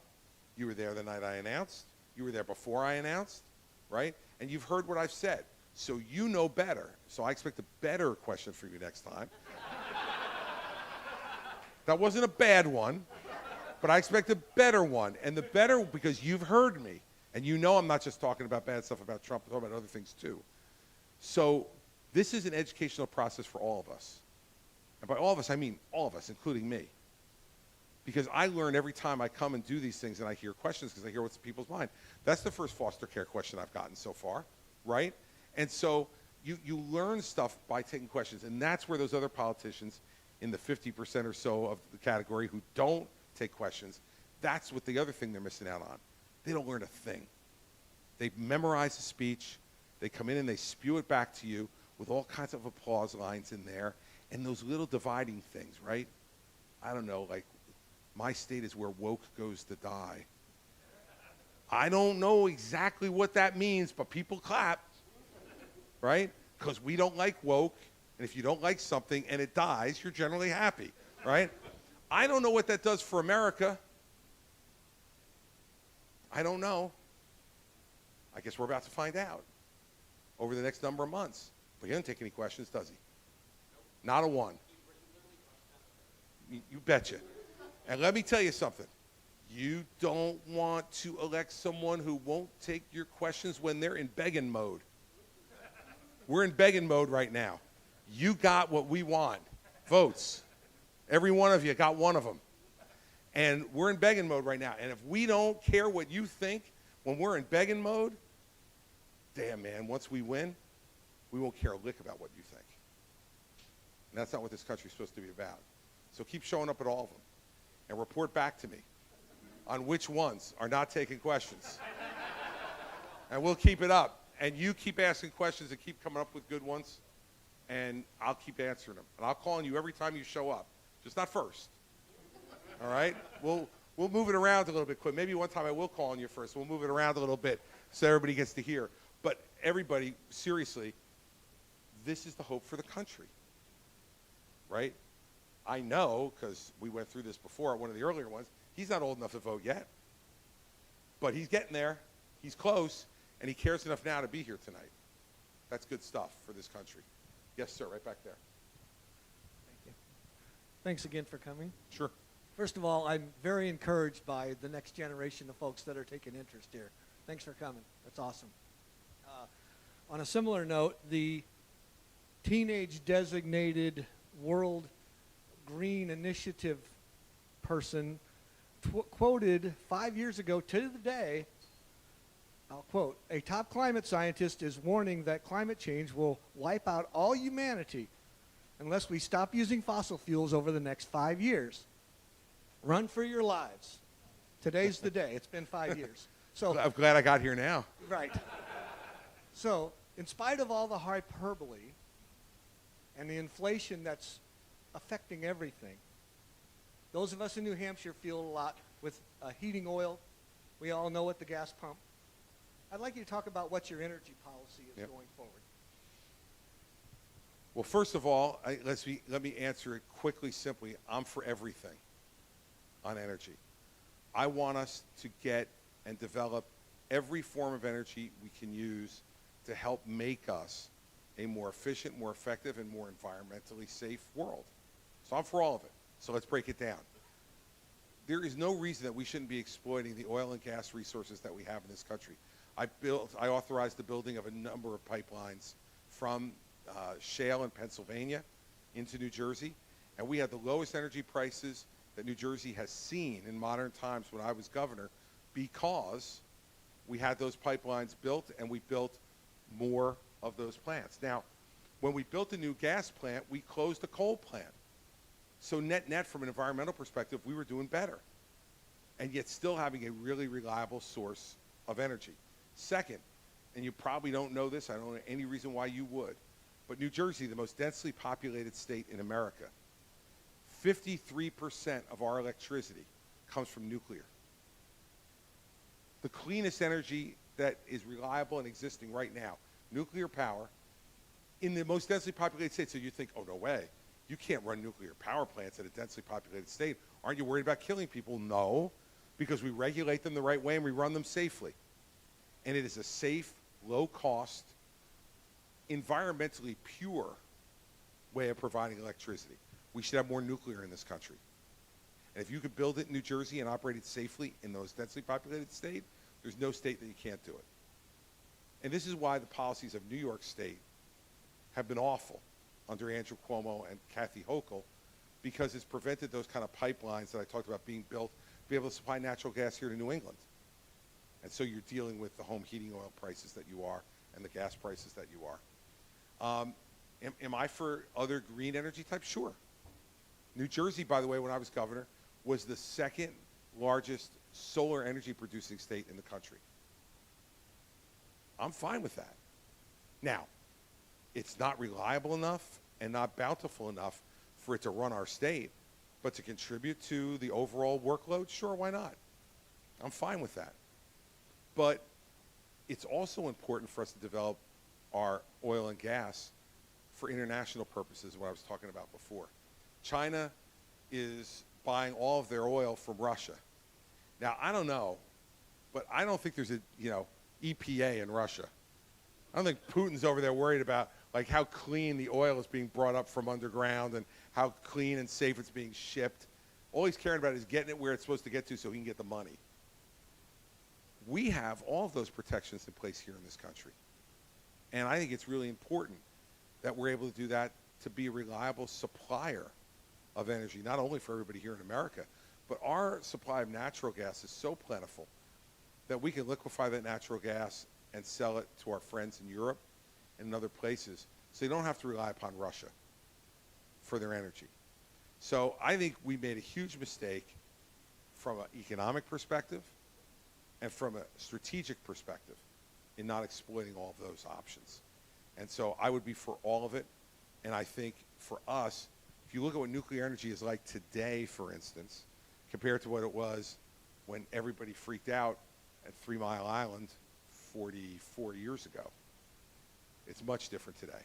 And so we need to have oil, gas, nuclear, and and solar. If wind works too, if we can show a way that offshore wind works, I'm fine with that too. If it can work and we can get enough energy in, sure, I'm okay with that also. We should not say no to anything that helps to improve the livelihoods of our country and our standing around the world by being able to supply this stuff to other countries around the world. And the last thing is, look, I'm not going to say that climate change is not happening. Of course it is. And it's the product of human activity. Okay? I think we can all agree to that. There's more of us. We use more stuff. We dispose of more stuff. And that has an effect on the environment. But the fact that if we didn't stop using fossil fuels 5 years ago, we were going to wipe out all of humanity in 5 years, we are living proof, as we sit here tonight, that turned out to be very wrong. And all but the extremists knew it was wrong back then. We need a president who is going to be smart about this and is going to allow us to exploit the natural gifts we've been given in this country, not only for our own benefit, for the benefit of other people around the world as well. So that's the way I would approach it. Yes, sir. So I sometimes just do this to make Carl like run around and be able to see how quickly he can get to you. Well, thank you, Governor, for coming to visit New Hampshire, and also thank you for acknowledging the GOP not using our first-in-the-nation primary status as a political trading chip. This is something we take very, very seriously here in the state, and I think independent voters are going to remember that come November where the Democrats stood on that. I am a self-described Rockefeller Republican, and we are pretty much extinct in most of the country and becoming an endangered species even here in the Northeast and New England. Where do you see moderate Republicans fitting into the Republican Party going forward? Is there room under the tent of the GOP for moderates going forward? Because it really feels like that our voices are definitely being drowned out by much louder, much stronger voices from other parts of the country. Well, certainly as the country's population moves and shifts, you're going to have differences like that. But look, I've always felt like there's room for everybody here in the Republican Party who wants to be a part of it. And I think Reagan proved that, and so did George W. Bush, who was our last president who actually won the popular vote in this country in 2004, and won the popular vote since 2004. And I think part of the reason that George W. Bush won it in 2004 was because he appealed not only to the conservative part of our party, but to moderates in our party and independents, and to right-leaning Democrats who felt that somebody like John Kerry was just too far left for them. I think the party will get back to being who we are when we elect leaders who respect everybody who calls themselves a Republican. I'm sure if we sat down and we drew a line down the middle of a yellow legal pad and we gave a list of issues and we compared our positions, on a good day, maybe we'd agree on 60% of the issues or 70%. Ronald Reagan used to say, that doesn't make you my 30 or 40% enemy. It makes you my 60 or 70% friend. And I think that the leaders of our party need to have that attitude about people who want to identify with our party, that there shouldn't be litmus tests where you have to agree on everything. Because the only person I agree with 100% of the time is me. I agree with me all the time. But nobody else agrees with me all the time. And by the way, you don't agree with anybody all the time. And so I think that part of the ethos you have to put forward as a leader is to say, on the important issues, let's talk and let's try to find a place where we can all agree. And when we can't, that doesn't mean you get kicked out. It just means we don't agree on this one. And let's see what the next one is. But it also is incumbent upon you then to say, if the party doesn't agree, if the majority of the party doesn't agree with you on one thing, unless it's an issue that's so principled to you that you can't possibly compromise, well then you have to leave if it's in your heart that way. But otherwise, let's move on to the next issue. There are always going to be issues to confront in this country, and we need smart, good people to be bringing in their opinions and being heard. And I understand why you would feel marginalized in one respect in some parts of the country and in some parts of our party. But I will tell you that if you think you feel marginalized, think about what a moderate Democrat feels like today with the stuff that's going on in the left wing of the Democratic Party. They feel enormously marginalized too. So I don't think it's something that's unique to our party is my point. I think the two most extreme wings of the parties are the loudest ones. And so it feels like we can't be heard if you're in any other party except the furthest extreme on either side. I don't believe that to be the case. And the best proof of that is it's independents who determine our national elections. Donald Trump won independence in 2016, he won the presidency. He lost independence in 2020, he lost the presidency. And so we better keep that in mind as a party all the time. There's not enough of us or enough of them to win any election. The people who are not affiliated with either party are the ones who will ultimately decide who wins. And so I think we have to have respect for everybody in that spectrum. And that's the way I conducted myself as governor, and that's why when I ran for re-election, I got 61% of the vote in a blue state, 51% of the Hispanic vote, 29% of the African-American vote. And against a female opponent, got 65% of the female vote. It's because they know I respected all of them. Because for the 4 years I was governor, I treated them with respect. And I went to places that didn't vote for me and did these town hall meetings. The best story in that one is the city of Irvington, New Jersey, 92% minority. The first time I ran there, I got about 350 votes total in the city. John Corzine my opponent got 12 times that number. I told my staff I wanted to go and do a town hall meeting there in Irvington. And they're like, you realize you got 350 votes, right? Like, so I want to go. So a Baptist church in Irvington was willing to host us. So I showed up that day, and the pastor met me at the door, and he said, Governor, just so you're prepared, there's a lot of people in there who don't like you. And I said, it's fine, no problem. He goes, I'm going to introduce you and bring you out, but I just, I know you're used to getting applauded and everything. And I said, don't worry about it. Pastor, I know what's happening here. He introduced me, and I walked out to a majority of boos. But before he walked out, I said to him, how many people are here? He said, oh, it's completely packed and people standing up because there's like over 500 people here. I said, great, I know what I'm going to do.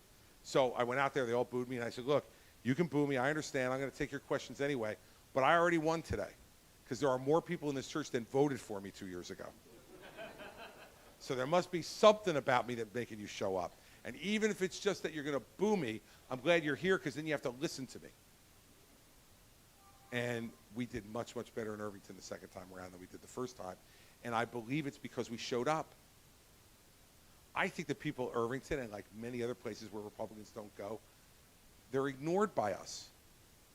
Well, how are you ever going to persuade anybody if you don't show up?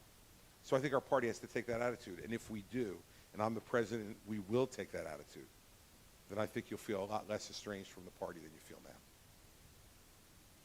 Yes, sir. Thanks, Catherine.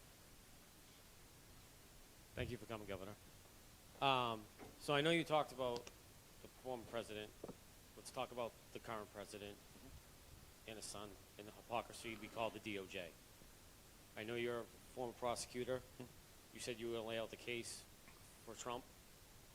Can you lay out the case for Biden and his family? Sure.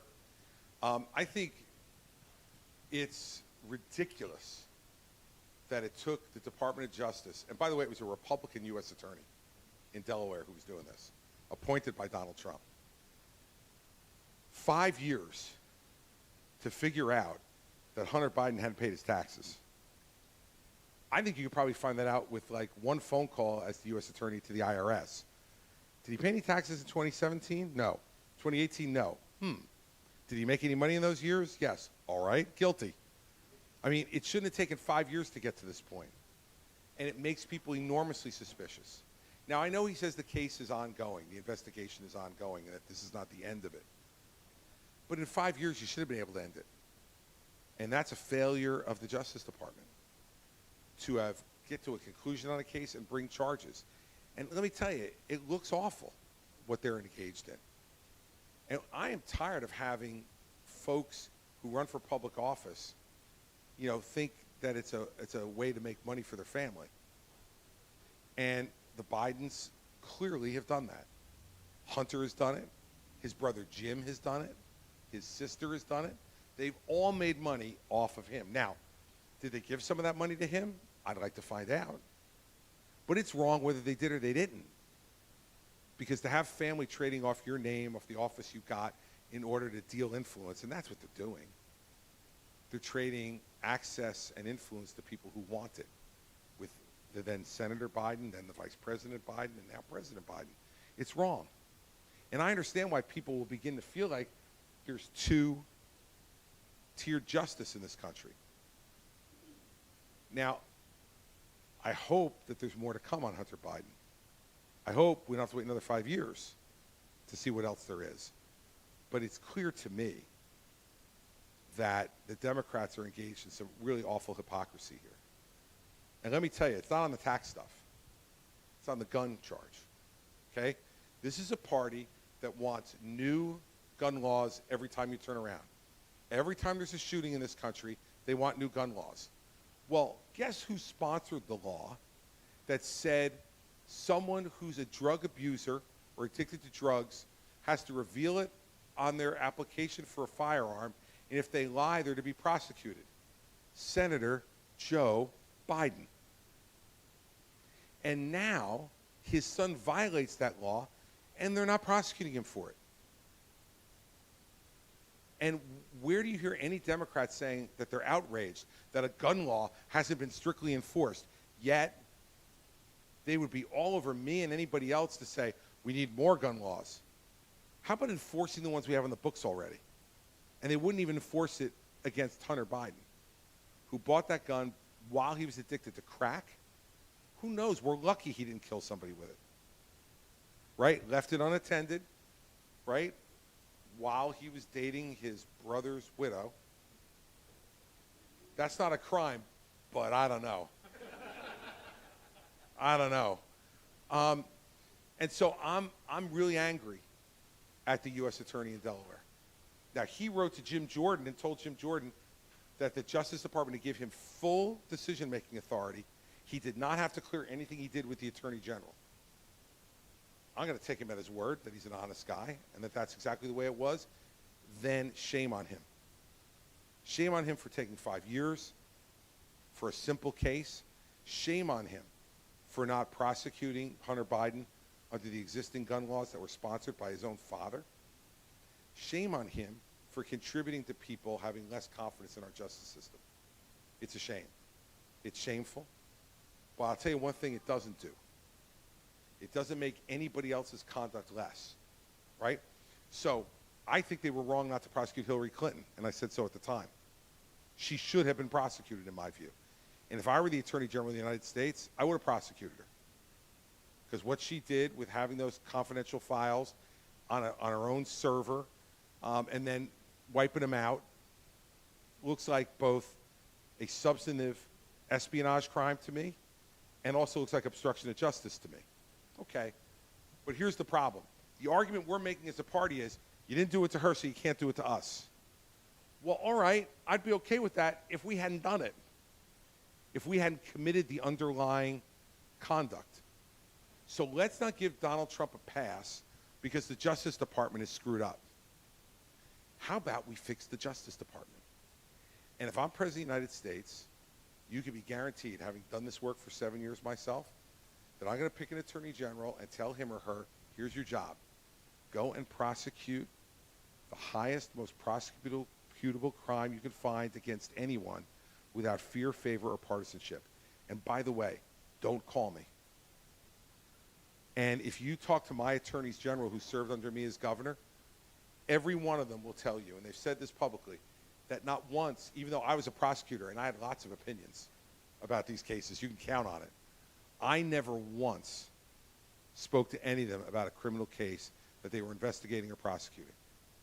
And I used to get asked about some of these cases all the time by the press in press conferences, and my answer was standard. It was the same all the time. When I was a prosecutor, I hated when politicians commented on what I was doing, so I'm sure as hell not going to do the very same thing that I hated when I was a prosecutor. So we need a president who understands this business, who knows how it needs to get done, and picks a person who will not permit this kind of garbage to go on. And my view is the U.S. Attorney in Delaware should be let go tomorrow. Goodbye. You haven't done your job, and you should be let go. And let's move on, and let's fix this Justice Department. Because guess what? The alternative is horrible. You know, they say about our system, it's the worst, best system in the world. It's not perfect, but it's the best system out there to get fairness in law and order in this country. But only if you put people in there who know how to do it. And we haven't done that. Eric Holder was an awful Attorney General. Loretta Lynch was an awful Attorney General. Jeff Sessions was a weak Attorney General. The only good Attorney General we've had, in my view, since George W. Bush had John Ashcroft was Bill Barr. And when you look at Bill Barr, you see him now. He doesn't pull any punches. When he thought that the Democrats were wrong about Russia, he came out and said it, and he stood by it. And when he thought Donald Trump was wrong about the documents, he came out and said it. Bill Barr will never take Attorney General again, I can guarantee you, after his last experience. But you need somebody like him who'll be tough and strong and smart without fear or favor or partisanship, and that's what we'll do. So we'll take one more question so I can let you guys out while it is still light out. Yes, sir. Got to take the microphone. Oh. There you go. I'm a lifetime resident of Derry. I spent 5 years living in Parsippany, New Jersey. All right. My 2 daughters were born in Norristown, New Jersey. My question to you is, what are you going to do as president to try to avoid us getting into a world war? In particular, Taiwan, which I spent a year over there also, but there seems to be too many things going on right now that would indicate that a world war, we're going to be drawn in to a world war, and I'd like to know what you're going to do about it. A really good question, and important, probably the most important question. I think you're going to have to convince, if we have a world war, it'll be us and the Chinese. Everyone else will be players, but minor players in that war. It'll be us and the Chinese. And I think you need a president who's going to make it very clear to President Xi that the price of starting that is too great for both of us.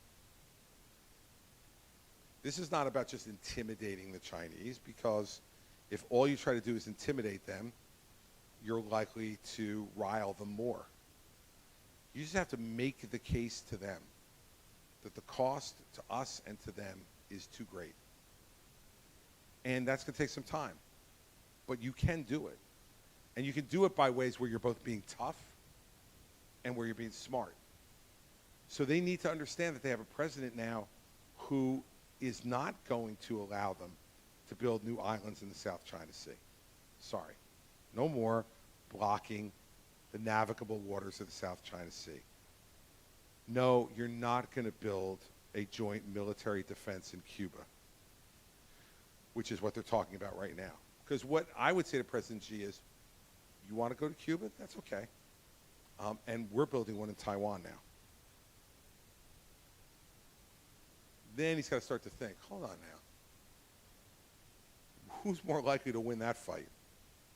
Them being in Taiwan or me being in Cuba? You know, you have to show them that there are going to be costs associated with every aggressive move, so that the most aggressive move is one that they would never want to take. Remember, too, militarily, we're still superior to them. So we have a window here where we can make that case to them very strongly and directly. But that window's not going to be open forever. And so I think you're right that the next 4 years are going to be key to us deciding which way this goes. And it's going to be about being very clear, very direct, and not for a moment letting him wonder what you're thinking. Because there's no reason to play games with this. The stakes are much too high.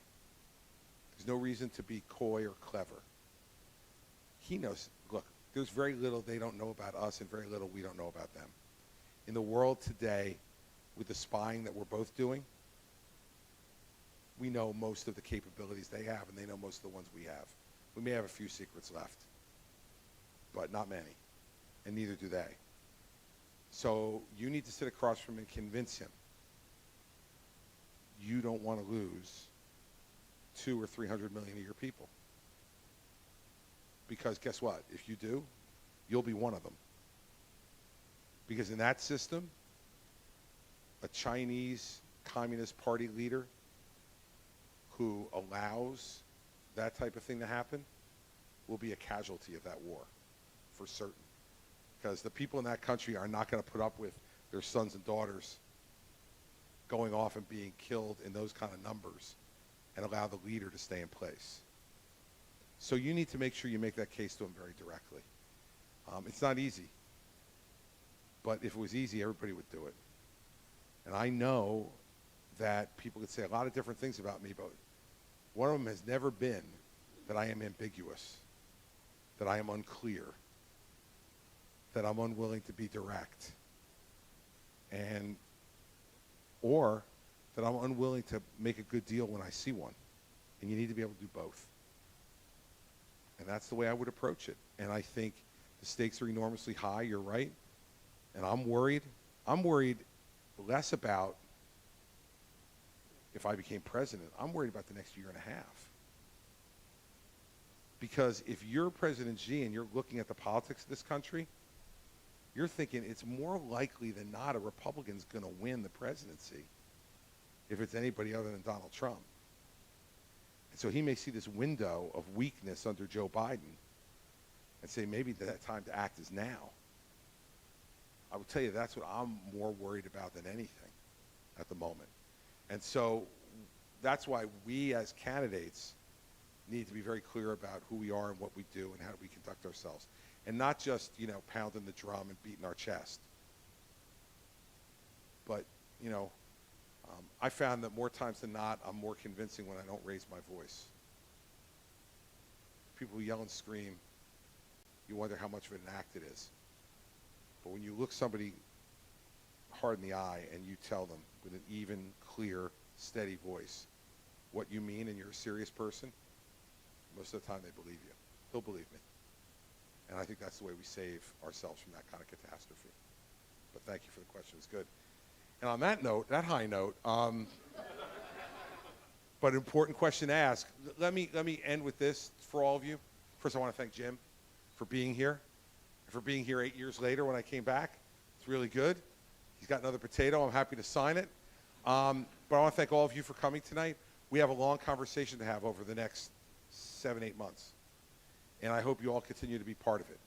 And I encourage you, like I said to Quinn, to go and listen to the other candidates also. It's important. Because you can't make a real decision, a comparison, unless you see everybody. So you all in New Hampshire have one of the greatest opportunities. People in other states in this country would die to have the opportunity you have. To have people who are going to be, one of whom is going to be the President of the United States, be in your living rooms, be at your VFW halls, be at your local restaurants and diners, and you get to see them up close and make a judgment. Do it. Do it. And how about we pick a person for president who we believe is the most capable, most serious one, the one who we think will do the best job, the one who we think will put the interests of our people first. We haven't done that for a while. I remember Prime Minister Cameron from Great Britain asked me one time, explain your system. Like, I don't quite get it. In Great Britain, their elections are 48 days long. That's it. 48 days. You can't run a commercial before. You can't run one after. You can't campaign. You got 48 days. Imagine if you only had us for 48 days, how happy you'd be. But you got us for a long time. Cameron said to me, explain the system. And I said to him, look, in America, you often don't get to vote for who you want to vote for. You get to vote for who's left. Right? Let's have at least one good choice in November. I think the Democrats are going to give us Biden. And I don't think that's a choice at all. How about on the Republican side, we don't have a replay of 2020? We've already seen that show. It wasn't that great. You remember that first debate between Biden and Trump? You want that 3 times in November 24? Is that going to make us smarter, better? That kind of conversation? He'll be arguing about Hunter Biden didn't do anything wrong. I'm proud of my son. He'll be arguing about I won the election in 2020. They shouldn't be calling you Mr. President. That'll be what it is. He won't be talking about what you asked about or what you asked about. They'll be talking about them. Let's elect somebody who's going to talk about you. Let's have a better choice in 2024. I think we can do that. And New Hampshire is the place that is most uniquely situated to send a message to the rest of the country.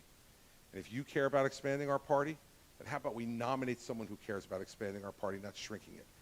We nominate somebody who's worried about making our country bigger and better and stronger, not smaller and easier to manipulate. New Hampshire, like New Jersey, is small, but with a large voice. And you have the largest voice of any state in this country because you get to speak first in a primary about who you believe should represent each party. So I'm counting on you to do the right thing. And if you do the right thing, then our country is going to be a better place. So thank you all for coming tonight. I appreciate it very much.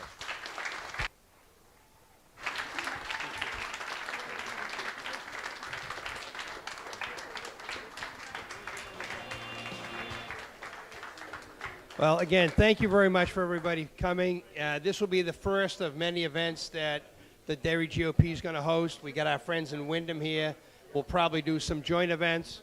And I would encourage you to all come back for all the other events and do what the governor said. Ask the questions. Get your answers. Thank you.